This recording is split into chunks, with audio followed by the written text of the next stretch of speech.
સમાચારો તરફ આગળ વાત કરીએ તો મેઘ સવારી આવી પહોંચી વડોદરા ખાતે। છેલ્લા કેટલાક દિવસોથી અસહ્ય બફારાનો સામનો અને ગરમીનો સામનો જે છે તે વડોદરાવાસીઓ કરી રહ્યા હતા, ત્યારે ફરી એકવાર મેઘ સવારી વડોદરા ખાતે આવી પહોંચતા અહીં ઠંડક પ્રસરી છે। અચાનક મેઘ સવારીથી વાતાવરણમાં ઠંડક પ્રસરી છે અને અલગ અલગ વિસ્તારોમાં વરસાદ વરસ્યો, જેને પગલે જે નગરજનો જે છે તે અસહ્ય જે બફારો અનુભવી રહ્યા હતા તેમાંથી તેમને છુટકારો મળ્યો છે।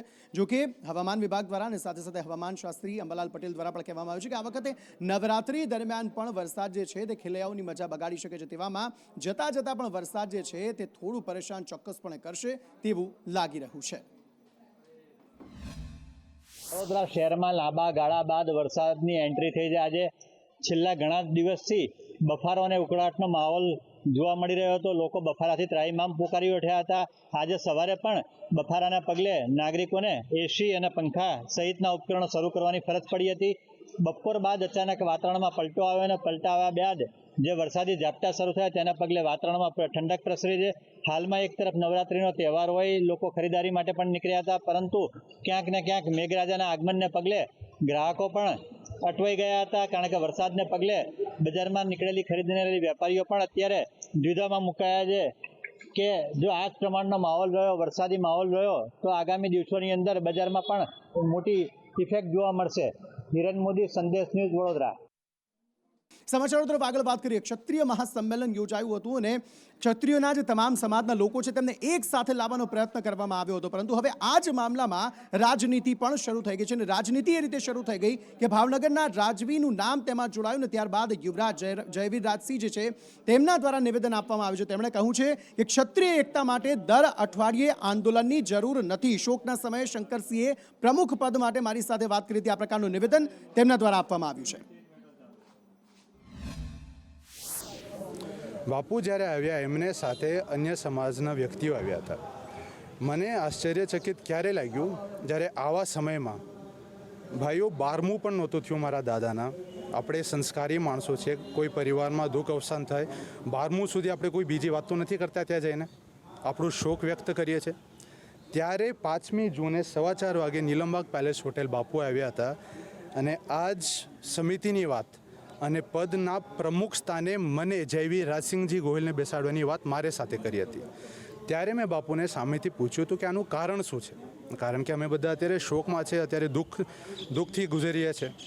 ત્યારે બાપુએ મને કીધું કે જે ચૂંટણી થઈ હતી રૂપાલા સાહેબ સાથે, જે આખો મુદ્દો ત્યારે થયો હતો, ત્યારે એક પ્રકારની એકતા ઊભી થઈ હતી। તો વિચારજો કે 20 તારીખના કાર્યક્રમમાં અગર ભાવનગર રાજવી પરિવાર ના પ્રજાવત્સલ્ય એક નામદાર મહારાજા કૃષ્ણકુમારસિંહજીના કોઈ પણ વંશ ત્યાં હાજર ન હોત, મહારાજા કૃષ્ણકુમારસિંહજીને ભારત રત્નની વાત કરવાની ત્યાં ડિસિશન ન લીધું હોત, તો આ સમિતિનું શું અસ્તિત્વ હોત?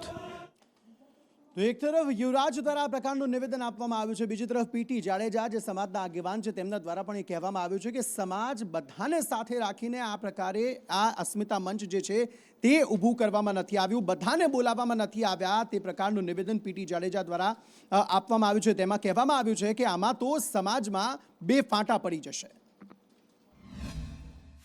એ વાત સાથે હું સહમત નથી, એટલે સમાજ સહમત નથી, એટલે સમાજની વાચા હું આપને આપી રહ્યો છું કે હું એક નિવેદન કરું અને હું એક જ હૈયાવરાળ કાઢું, પણ આ સમાજનું દુઃખ, દર્દ અને પીડા છે, સમાજના હિત માટે કરે છે, પોતાના સ્વાર્થ માટે કરે છે, તો સ્પષ્ટપણે દેખાઈ આવે।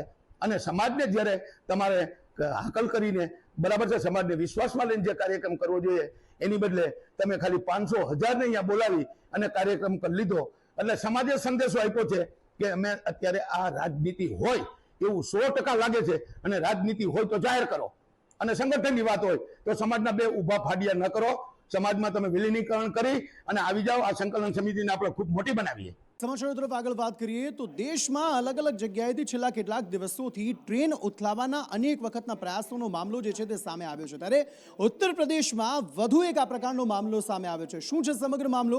જય પાસેથી વધુ વિગતો મેળવીએ। જય જી અંકી, જો વાત કરીએ, આજે વહેલી સવારે 5:30 વાગ્યાનો સમય હતો। કાનપુરના મહારાજપુર નજીક આવેલું પ્રેમપુરનું જે રેલવે સ્ટેશન હતું, એ રેલવે સ્ટેશનથી થોડે જ દૂર સિગ્નલના પહેલાં એક ટ્રેન અચાનક અટકી જાય છે અને લોકો પાયલટની સૂઝબૂછના કારણે ટ્રેનને અટકાવવામાં આવે છે. કારણ શું હતું? કારણ એટલું હતું કે રેલવે ટ્રેક ઉપર એક 5 કિલોનો સિલિન્ડર મૂકવામાં આવ્યો હતો. જો કે તાબડતોબ લોકો પાયલટનું ધ્યાન જાય છે અને લોકો પાયલટની સતર્કતાના કારણે ઇમરજન્સી બ્રેક મારી ટ્રેનને અટકાવી દે છે. ત્યારબાદ પોલીસ ઘટના સ્થળ પર પહોંચે છે.